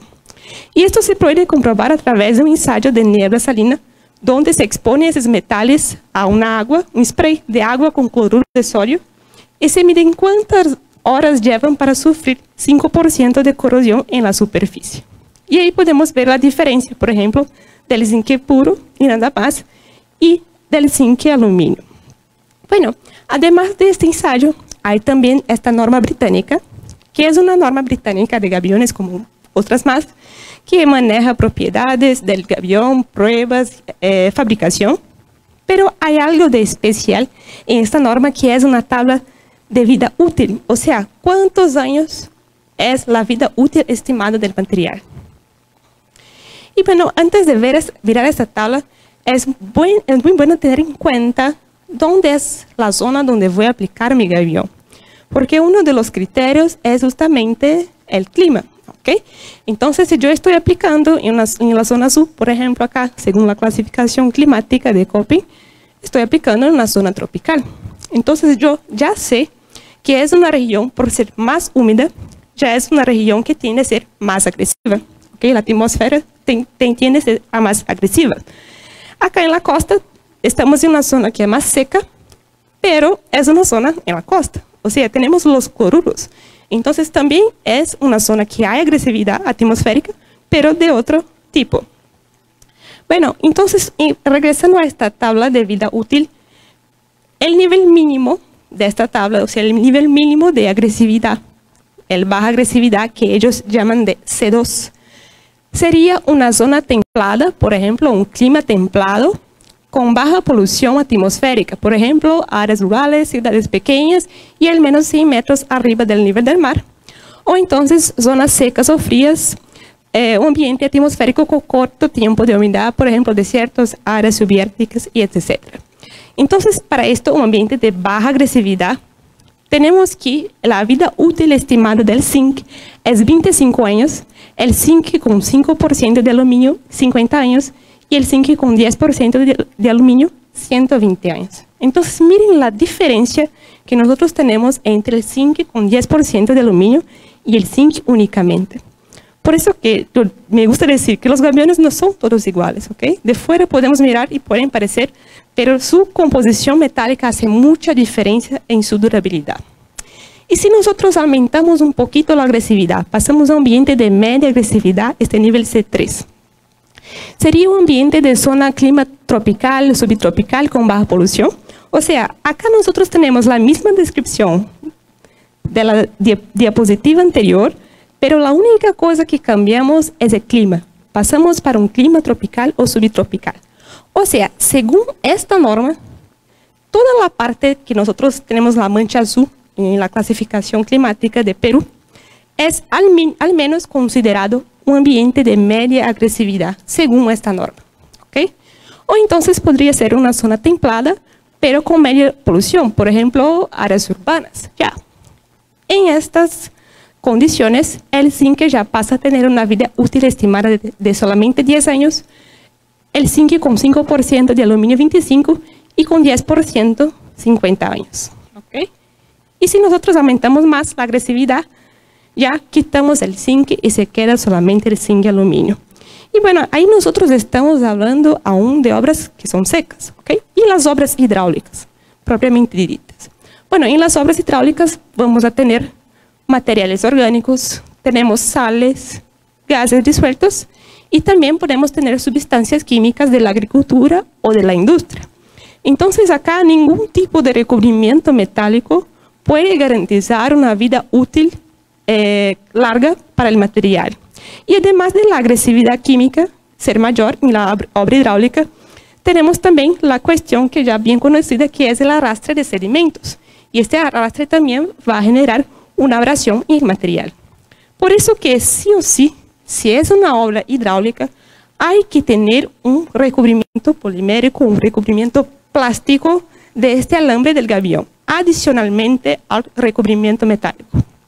Y esto también está en la norma británica, ¿sí? Que nos dice que gaviones sumergidos en agua, en contacto con soluciones alcalinas o sujetos a condiciones abrasivas, tienen que tener el recubrimiento plástico.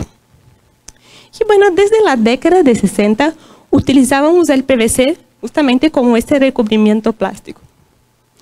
Pero así como nosotros tuvimos una evolución del revestimiento metálico del alambre de los gaviones, también buscamos la evolución del recubrimiento plástico, ¿sí? Por eso nosotros desarrollamos el revestimiento de alta resistencia a la abrasión después de años de pesquisa para llegar a este material. Y la idea acá también es justamente aumentar aún más la durabilidad que nosotros ya teníamos. Y bueno, para hacer esto, nosotros necesitamos de algunos criterios. Entonces yo voy a mejorar, pero voy a mejorar ¿o qué? ¿Okay? Una de las cosas es justamente la resistencia a la radiación ultravioleta. Esto porque la radiación va a ocasionar una fotodegradación del material, ¿sí? Entonces la fotodegradación ocasiona un proceso autocatalítico del material donde ocurre su agrietamiento, su decoloración y su pérdida de resistencia mecánica. Y bueno, ¿cuál es el problema de las grietas? Justamente cuando nosotros tenemos las grietas, hay un punto débil, o sea, hay un punto que el agua va a entrar a través de esa grieta y va a afectar el metal.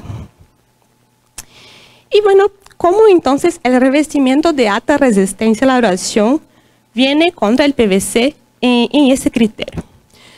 Bueno, este gráfico es un gráfico de medición de radiación ultravioleta en Estados Unidos, en Ohio, donde acá tenemos la radiación y acá la longitud de onda, ¿sí? Entonces, acá es la luz visible, la luz UV. Esta es una curva de invierno y esta es una curva de verano. Nos dice Kerner que que cada polímero, cada tipo de material tiene un límite, ¿okay? Un límite de longitud de onda.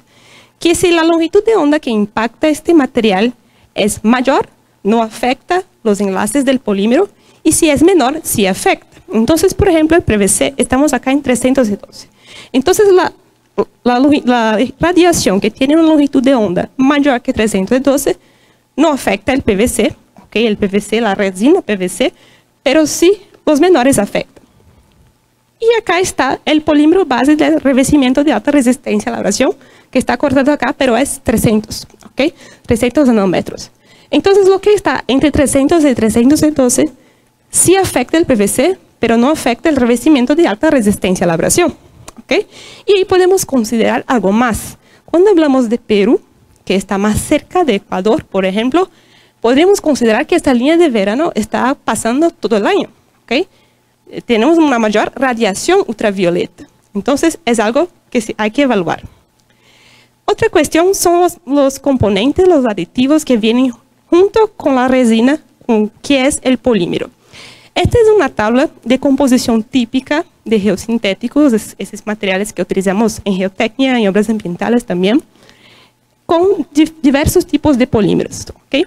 Y acá nosotros tenemos la resina, entonces el poliéster, el PVC, el polipropileno, el polietileno, los aditivos, acá, y la columna del plastificante. Y lo que es que nos llama la atención acá es el PVC plastificado. El PVC plastificado es el único que sí o sí hay que haber plastificante para que se pueda manejar. Y el PVC que se aplica en el alambre de los gaviones recibe este plastificante, ¿okay? Y bueno, ¿cuál es el punto del plastificante? El plastificante puede ser un punto débil de revestimiento plástico, ¿okay? Porque cuando sufre la radiación ultravioleta, este plastificante sufre con el tiempo la pérdida de componentes volátiles. Entonces, según la radiación ultravioleta, el revestimiento de alta resistencia a la abrasión es más resistente que el PVC. sea por su resina base, sea porque no tiene el plastificante que sufre su pérdida. Y ahí tenemos también un ensayo de radiación ultravioleta acelerado, también, donde podemos ver que el revestimiento de alta resistencia a la radiación es más resistente. Otro criterio es la resistencia química, ¿sí? Delante de todas estas sustancias que podemos tener en el agua. Y ahí tenemos también una tabla donde tenemos el revestimiento de alta resistencia a la abrasión y el PVC. Sales, detergentes, tenemos un comportamiento similar, pero ya cuando hablamos de sustancias químicas entre ácidos y básicos, las resinas también tienen una diferencia, ¿sí? El revestimiento de alta resistencia tiene mayor resistencia química. Y si nosotros hablamos del plastificante, que solamente hay en el PVC, también es sensible a pequeña, mismo que haya poca concentración o bajas temperaturas, el plastificante ya es sensible. Y si nosotros tenemos una alta concentración de elementos químicos o altas temperaturas, el plastificante puede sufrir hidrólisis, ¿ok? Y también con líquidos orgánicos también puede sufrir extracción. Bueno, y en bajas temperaturas, en zonas donde vamos a aplicar gaviones con temperaturas negativas, el PVC se puede aplicar hasta menos 9 grados y el revestimiento de alta resistencia hasta menos 35. Y el último criterio, justamente para hacer la comparación entre los dos, es la resistencia a la abrasión. Acá nosotros tenemos que evaluar justamente esta resistencia mecánica del material, ¿okay? Resistencia al impacto. Y bueno, ahí nosotros tenemos un ensayo de apitado de cables eléctricos, donde abajo tenemos un hilo de alambre que está recubierto con PVC o con revestimiento de alta resistencia, y arriba tenemos un equipo mecánico que tiene justamente la función de simular una abrasión. Cada vez que este equipo viene y regresa a su origen, se cuenta un ciclo. Acá tenemos una sección transversal del alambre del gavión. Acá tenemos el acero y este gris más oscuro sería la capita de plástico. Entonces, cuando toda esa capa se está desgastada, tenemos el contacto de metal con metal y el ensayo termina. Y ahí podemos ver la diferencia, que el PVC lleva en torno de 10.000 ciclos para alcanzar el desgaste total, en cuanto que el revestimiento de alta resistencia, 100.000 ciclos. O sea, según este ensayo, 10 veces más resistente a la abrasión, según este experimento. Entonces, este revestimiento fue desarrollado para tener una vida útil estimada mayor a los 120 años, ¿okay? Pero bajo condiciones normales de aplicación, ¿sí? Es claro que obras hidráulicas no son normales porque tienen muchos eventos que nosotros no podemos prever, no podemos controlar, como por ejemplo el impacto de árboles o otros objetos que pueden afectar puntualmente la estructura, la ocurrencia de caudal extremo mayor que el caudal considerado en diseño, ¿sí? Que ya es un tema bastante debatido en el día de hoy y seguramente en algún momento va a pasar.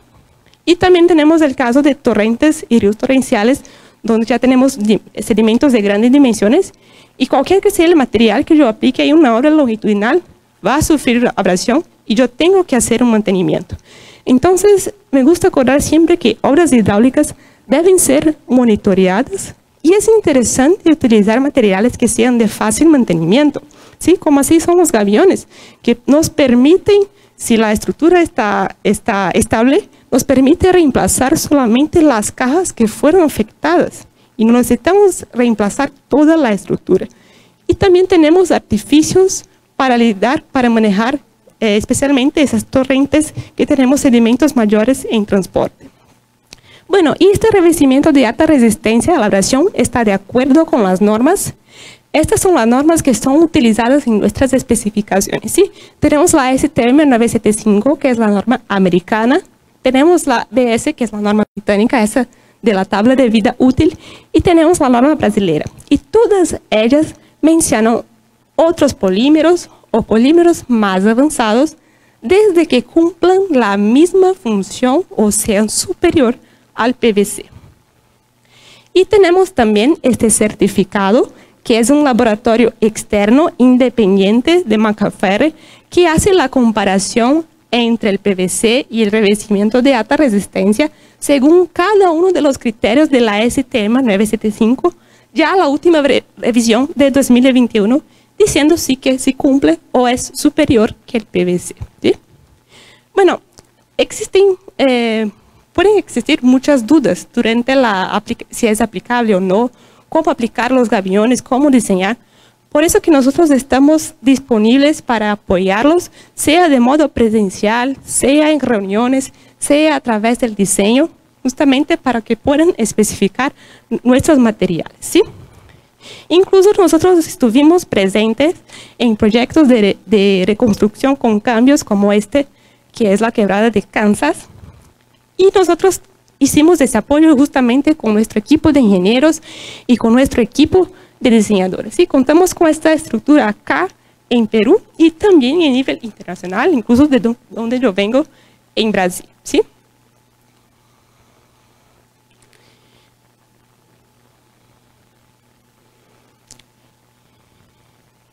Y bueno, entonces en el día de hoy nosotros vimos la importancia de saber cómo elegir, cómo el ambiente puede afectar los gaviones y cómo es importante elegir el alambre según las condiciones en que son aplicados, ¿sí? Ya porque son elementos metálicos, entonces se debe dar la correcta protección contra la corrosión, contra la abrasión, ¿sí? Hoy ya tuvimos excelentes ponencias ya hablando de cómo tenemos la cuestión de los cambios climáticos acá y cómo estos cambios pueden afectar el arrastre de sedimentos, o sea, los cauces se quedan cada vez más abrasivos y los materiales que nosotros exponemos ahí van a sufrir cada vez más abrasión. O sea, la condición del ambiente para el material de ingeniería está cada vez más agresivo, ¿sí?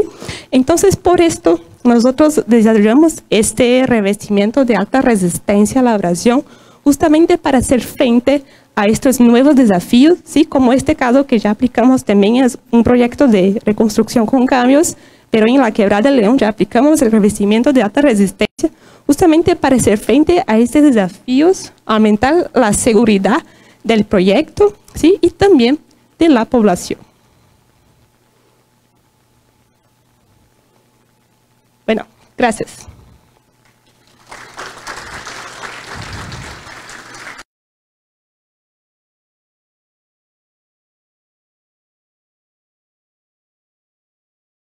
Ticket para el sorteo de libros. Por favor, levante la mano que una de nuestro equipo va a la regala de ticket. Listo, gracias, Paula. ¿Hay alguna pregunta que gustan hacerle a la ingeniera?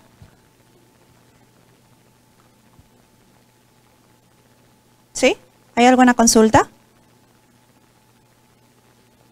¿No? ¿Todo claro?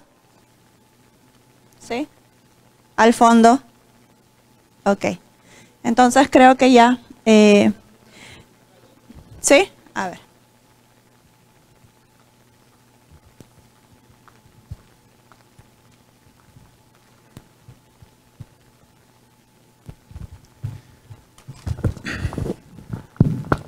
Buenas noches, ingeniera. Felicitarle de parte mío y de todos los colegas presentes, los ingenieros, por su exposición. Ha sido excelente. Lo que yo quiero preguntarle es básicamente cómo ustedes lo manejan el diseño del gavión frente, digamos, a una avenida que podría ocasionar básicamente pues una socavación. O sea, siempre hay un cálculo que se hace en la parte, digamos, donde va a socavar, digamos, esta avenida, ¿no? Que va a venir pues en su máximo caudal, va a causar, digamos, básicamente lo que le llamamos pues la parte de la base siempre cuando se hace un muro se hace una base que le llamamos pues como especie, digamos, de una zapata, algo así, ¿no? En caso del gavión, como ahí está la pared, está el colchón, entonces, ¿cómo se calcula esa socavación?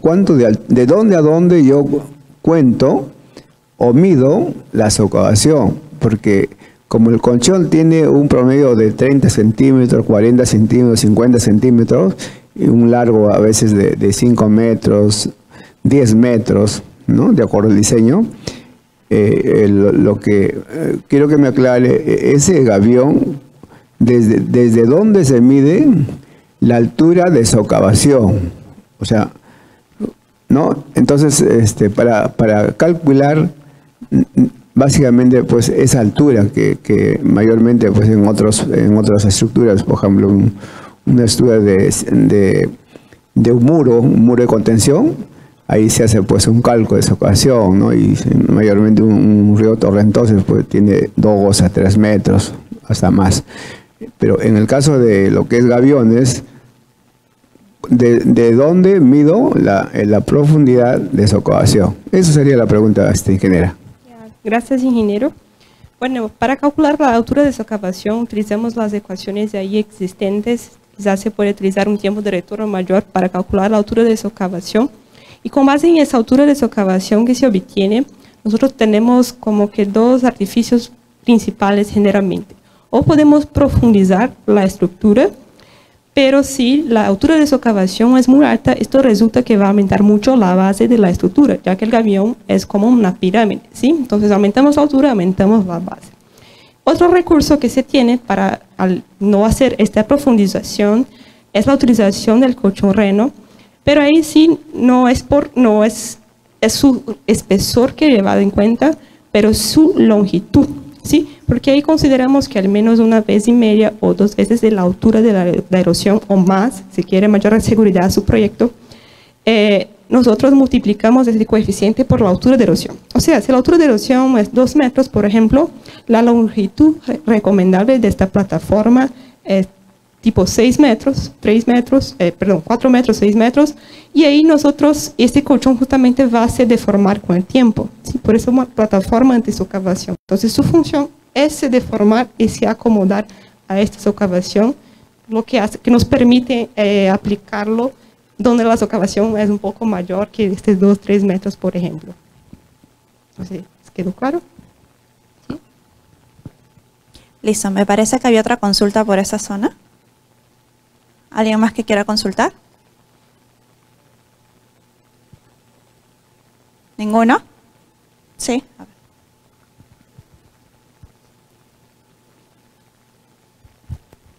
ver.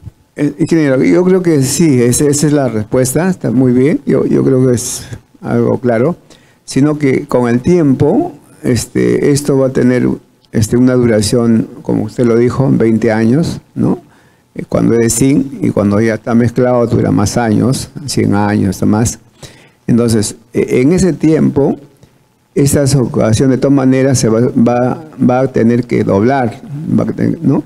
Entonces, si pasa, digamos, los 50 años y queda doblado, ya ahí es donde un depende ya va a fallar, digamos, el muro de defensa del gavión, o es que va a reforzarse ese doblado.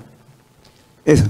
Sí, por esto que es importante cuando se verifica las alturas de socavación, a veces considerar un tiempo de retorno mayor, al menos para la socavación, y también hacer la verificación geotécnica de la estructura considerando esta pérdida de masa que vamos a tener adelante de la estructura. O sea, no consideramos esto en el empuje pasivo estabilizador de la estructura, ya consideramos el muro y una pendiente, un talud en la cara del muro.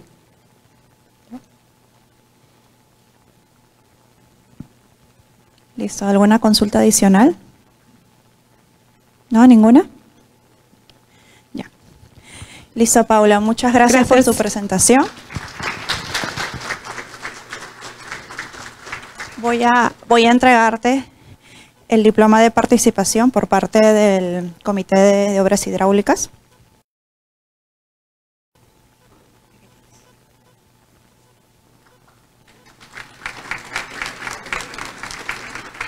Ok, gracias, Paula.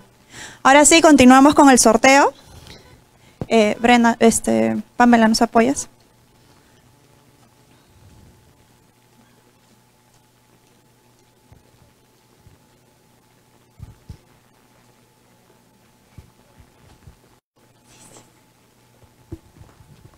Buenas noches con todos. Vamos a iniciar con el sorteo. El Primer premio es un libro. Tenemos un libro de hidráulica del ingeniero Gerardo Fracassi y tenemos 2 kits Macaferri también para que puedan llevarse a su casita. Nos va a apoyar la coordinadora comercial de Macaferri, que es Pamela Rivas. Pamela, por favor.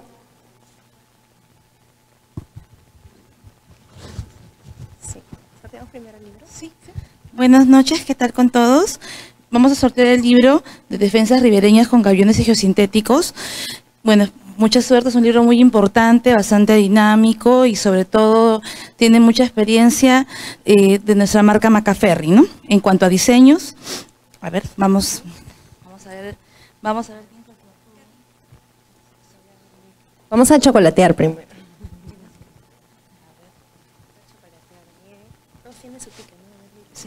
Todos tienen su ticket, ¿no?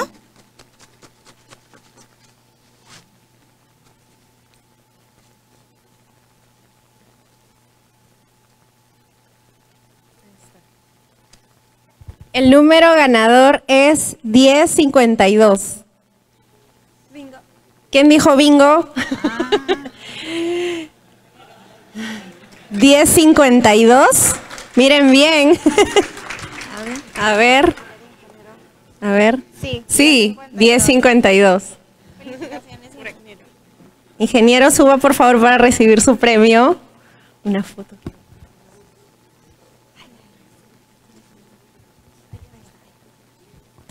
Una foto, ingeniero, por favor.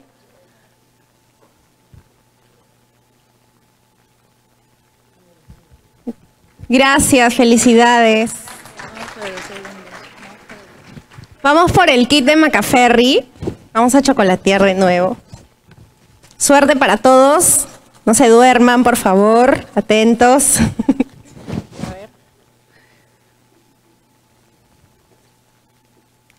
Y el kit es para el 1007. Bingo.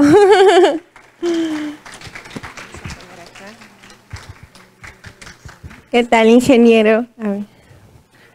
Muy bien, aprobado. Una fotito, ingeniero, por favor.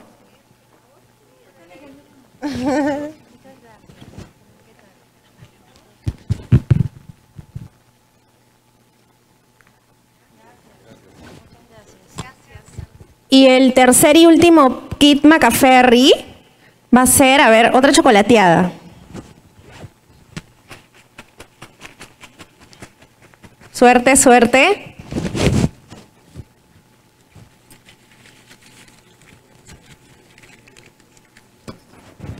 Y el ganador es el 1067. ¿Quién dijo bingo? ¿Se fue? 1067 a la 1.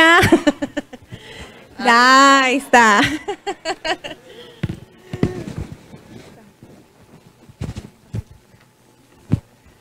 Ingeniero.